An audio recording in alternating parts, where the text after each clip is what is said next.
다시 한번 보십시다. 너는 거짓된 풍설을 퍼뜨리지 말며 악인과 연합하여 위증하는 증인이 되지 말라 하는 것이죠. 그래서 이거 첫 번째로 믿음과 신실한 믿음의 삶을 살아갈 때 이것이 너무나 중요하다. 3절 6절 말씀도 두 가지를 보면 가난한 자의 송사라고 해서 거짓으로 두둔하거나 판단하거나 행하지 말아라라는 거예요. 가난한 자라고. 동정심이잖아. 저 사람 얼마나 어렵게 살았을까. 그래, 나라도 좀 도와줘야지. 가난한 자니까. 여러분, 결코 그렇지 않습니다. 가난하다고 해서 다 옳은 건가? 부자라고 해서 다 나쁜 거 절대 그러지 않잖아요. 성경은 우리 가운데 바른 기준을 가르쳐 줍니다. 진실함이죠. 진실함. 가난한 자라고 해서 동정심으로 잘못을 증언하거나 그가 행하는 그 거짓을 알고도 묵인하지 말아라 하는 것입니다. 재판관에게 있어서 이 진실함은 마땅히 공정한 일이잖아요. 재판관에게 진실함은 생명과도 같은 것입니다. 그런데 재판관에게뿐만 아니라 우리에게서도 마찬가지다라는 거예요. 하나님의 은혜를 받고 하나님의 백성으로 살아가는 우리에게 있어서도 이 진실함은 재판관의 공정함과 같은 그런 아주 중요한 요소이다라는 거예요. 공동체 안에서 이런 일들이 많이 있습니다. 공동체 안에서 어떤 공동체든지 네 편, 내 편, 편을 가를 때가 있습니다. 그러면 편을 가르게 되면 그 편이라는 것 때문에 이것들을 이렇게 묵인해버립니다. 가난한 자니까 좀 얼마나 불쌍하겠어 하고 하듯. 근데 공동체 안에서는 그런 게 아니라 그냥 너는 내 편. 그러면 내 편이 하는 모든 것은 다 그냥 묵인됩니다. 그가 무슨 잘못을 해도 이유는 내 편이니까. 내 편이니까. 그리고 반대편에 있는 사람에 대해서는 무조건 칩니다. 방해하거나 아니면 그가 옳은 말을 해도 무조건 거부하고 또 시비하고 또 태클을 걸죠. 그래서 우리는 이 공동체의 삶을 살아가는 동안에도 편을 가르는 것이 아니다라는 거예요. 혹시 편이 있다고 한들 네 편, 내 편을 나누는 것이 아니라 그 기준으로 삶을 가르고 판단하고 살아가는 것이 아니라 우리 가운데 두신 말씀입니다. 말씀. 하나님의 말씀이죠.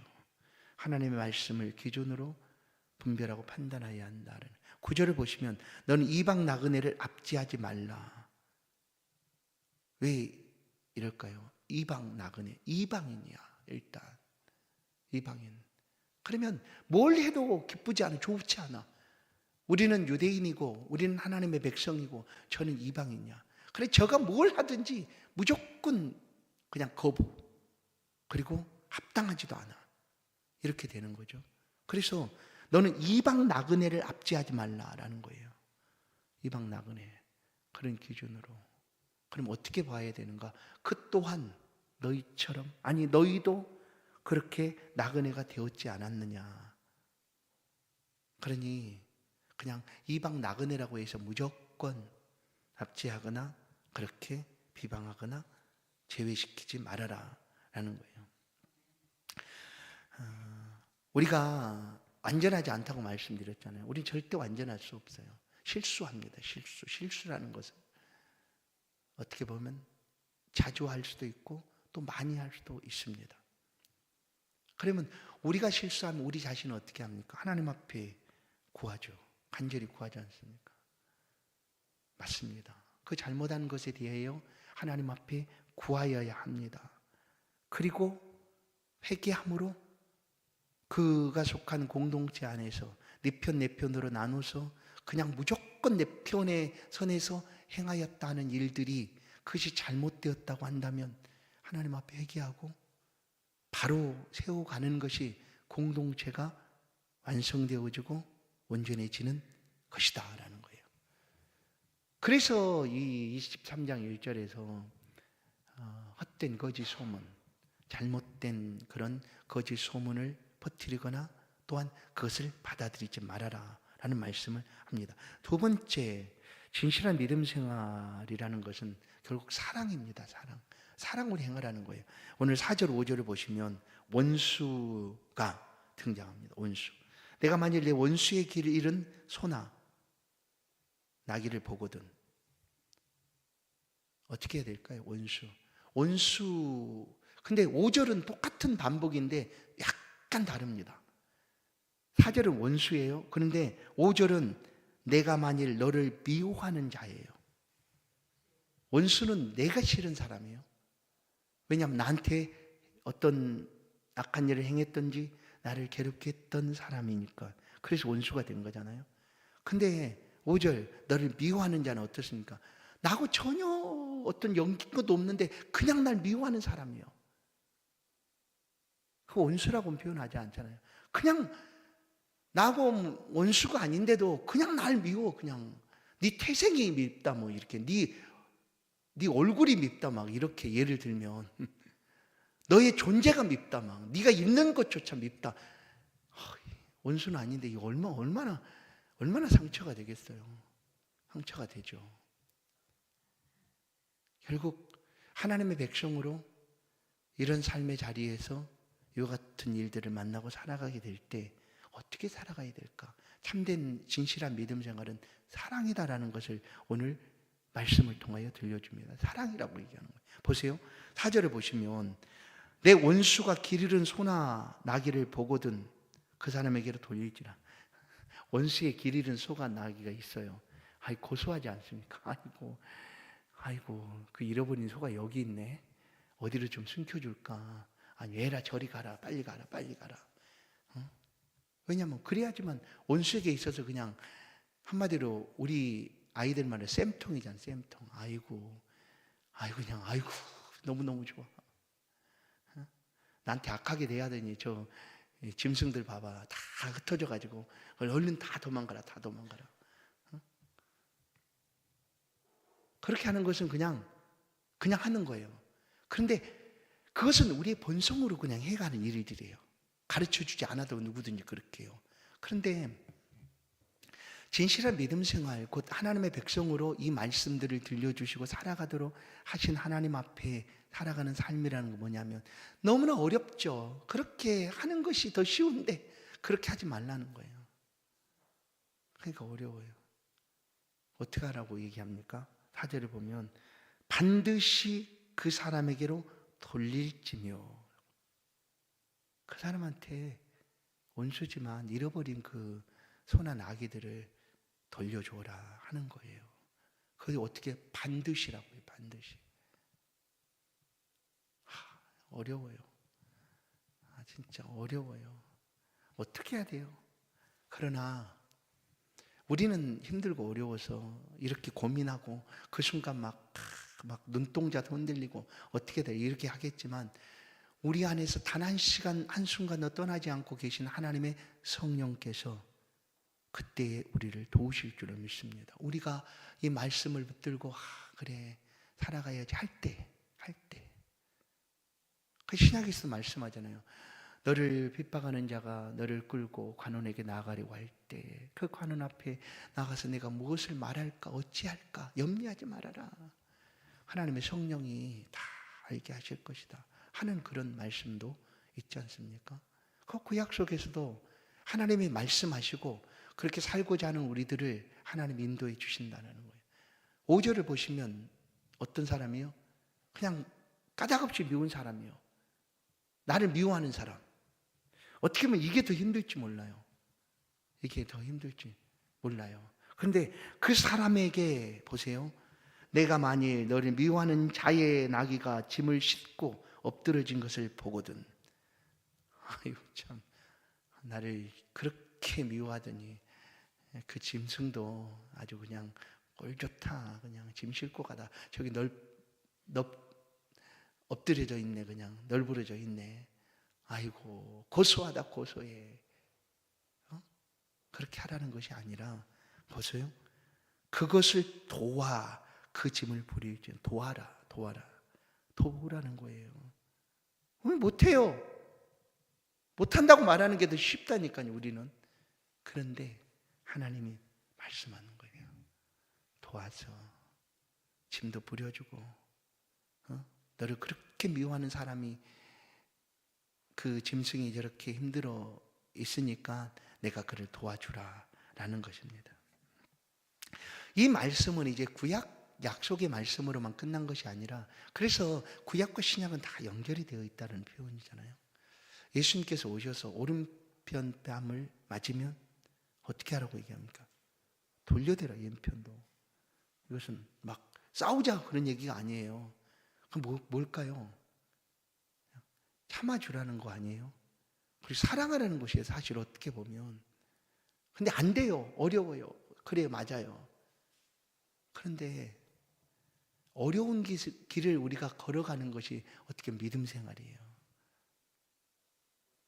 그 한 단계 한 단계를, 혹시 어떤 사람이 이런 그 도전들을 해보잖아요. 뭐 소위 말해서 도장 깨기 뭐 이렇게 하듯이 어려운 것을 일부러 찾아서 도전을 하고, 그 도전을 성공하면 그 성취감도 갖고 또 더 한 단계 나아간다 하는 그런 의미로 그런 일을 하잖아요. 우리의 믿음 생활도 어찌 보면 그래요. 왜냐하면 단계마다 우리를 시험케 하는 일들이 다가올 수 있습니다. 그러나 그 단계를 뛰어넘으면 이제 그와 같은 것쯤은 얼마든지 웃어 넘길 수 있는 거예요. 그러면서 점점 더 우리가 이제 바뀌어져 간다라는 거잖아요. 이제 그것을 이제 그 기독교 언어로 성화라고 얘기해요. 성화. 그렇게 되어져 가는 과정이에요. 근데 그냥 그런 단계가 있을 때마다 내 그 본성이 더 빠르면 넘어가지를 못하는 거예요. 언제나 거기 머물러 있어요. 언제나 거기 머물러 있어요. 거기. 그러나 하나님은 이미 우리를 부르실 때 우리를 향한 기대가 어디만큼인가? 하나님의 거룩하심까지예요. 내가 거룩하니 너도 거룩해라 하시는 그 자리까지 하나님이 반드시 이끌고 가실 거예요. 하고 우리를 부르신 거예요. 그래서 우리가 하나님의 말씀하심들을 우리가 기억하고 살아가면 그때그때 하나님이 주신 은혜로 또 형통하게 능히 감당하게 될 줄로 믿습니다. 율법에는 하라는 명령들이 너무나 많아요. 하라 하는 명령들이 되게 많잖아요. 근데 그 말씀을 왜 하실까? 하나님 이렇게 많이 하라고 하십니까? 그냥 보기만 해도 내가 질리고요. 너무나 감당할 수가 없어요. 뭐 이런 좌절감을 가지라고 이렇게 말하고 있을까? 아니에요. 우리 자신을 위함이에요. 곧 우리를 마침내 하나님이 그런 자리까지 이끌어 가시도록 우리가 그 일들을 감당할 수 있도록 우리 자신을 위하여 하시고 있는 말씀이다 라는 거예요. 우리는 이 땅에서 참 힘들고 어렵지만 그래도 연단되고 훈련되어서 마침내 하나님께서 원하시는 그런 자리, 곧 영화롭고 거룩한 모습으로 하나님 앞에 서게 됩니다. 그러면서 조금씩 우리가 예수를 닮아가는 그런 삶으로 다듬어질 수가 있다라는 것입니다. 우리 말씀을 한 절 보고 마치겠습니다. 우리를 연단하시고 다듬으셔서 가장 귀한 모습으로 서게 하실 그 하나님, 신약 말씀 속에서 이런 삶을 살아가는 동안 하나님이 주시는 말씀이기도 합니다. 빌립보서 2장 12절 13절 말씀이에요. 우리 같이 한번 합독해서 읽도록 하겠습니다. 같이 읽습니다. 시작. 빌립보서 2장이 아니라 4장 같습니다. 죄송합니다. 내가 잘못 알려줬어요. 잠깐만요.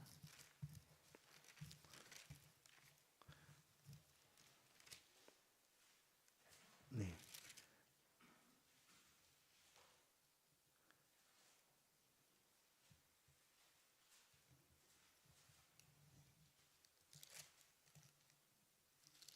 네. 3장입니다. 2장이 아니라 3장. 빌립보서 3장 12절 13절. 자, 같이 한번 읽겠습니다. 12절, 13절, 14절까지 같이 읽겠습니다. 시작. 내가 이미 얻었다 함도 아니요 온전히 이루었다함도 아니라 오직 내가 그리스도 예수께 잡힌 바 된 그것을 잡으려고 달려가노라. 형제들아, 나는 아직 내가 잡은 줄로 여기지 아니하고 오직 한 일, 즉 뒤에 있는 것은 잊어버리고 앞에 있는 것을 잡으려고 표대를 향하여 그리스도 예수 안에서 하나님이 위에서 부르신 부름의 상을 위하여 달려가노라. 아멘. 믿음의 진실한 믿음 생활은 바로 이와 같은 삶입니다. 이 땅에서는 우리가 이렇게 부지런히 선한 싸움을 싸우며 살아가고 마침내 후에 하나님 앞에 서게 될 그때에 승리의 면류관, 영광의 면류관, 자랑의 면류관, 의의 면류관을 하나님으로부터 받게 될 것입니다.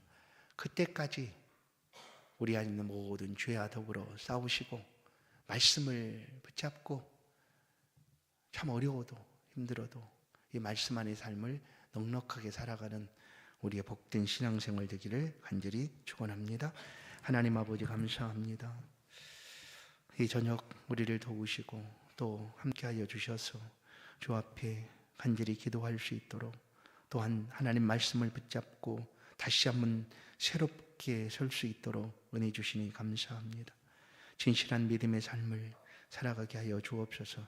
끊임없이 다가오는 죄악들의 유혹들, 모든 죄의 유혹들을 떨쳐버리고 부르시는 그리스도 예수 위에서 부르시는 그 부름의 상을 향하여 한 걸음 한 걸음 나아갈 때 주의 백성들의 삶을 붙들어 주시고 도와주시고 보호하여 주옵소서. 이 시간도 또한 간절히 기도합니다. 우리 사랑하는 형제의 아버지를 도우시고 우리 장로님의 그 연약함 가운데서 하나님께서 은혜를 베풀어 주옵소서. 하나님 능하신 손에 의지하고 간구하오니 하나님 시름 속에 애통하며 부르짖는 그 간구를 응답하여 주사 하나님의 뜻 안에서 회복의 은혜를 베풀어 주시고 생명이 살아나는 역사가 있도록 은혜 베풀어 주옵소서. 마른 뼈들도 살게 하시는 하나님의 기적 같은 역사가, 마른 뼈들이 하나님의 생기가 불어올 때 그들이 살아 군대가 되었던 것처럼 하나님의 생명을 불어넣어 주사 그 자리에서 일어나게 하시고 회복의 은혜를 허락하여 주옵소서. 주의 백성들의 기도를 들으시고 함께하여 주옵소서. 예수 그리스도의 이름으로 기도하옵나이다. 아멘. 찬송 463장입니다.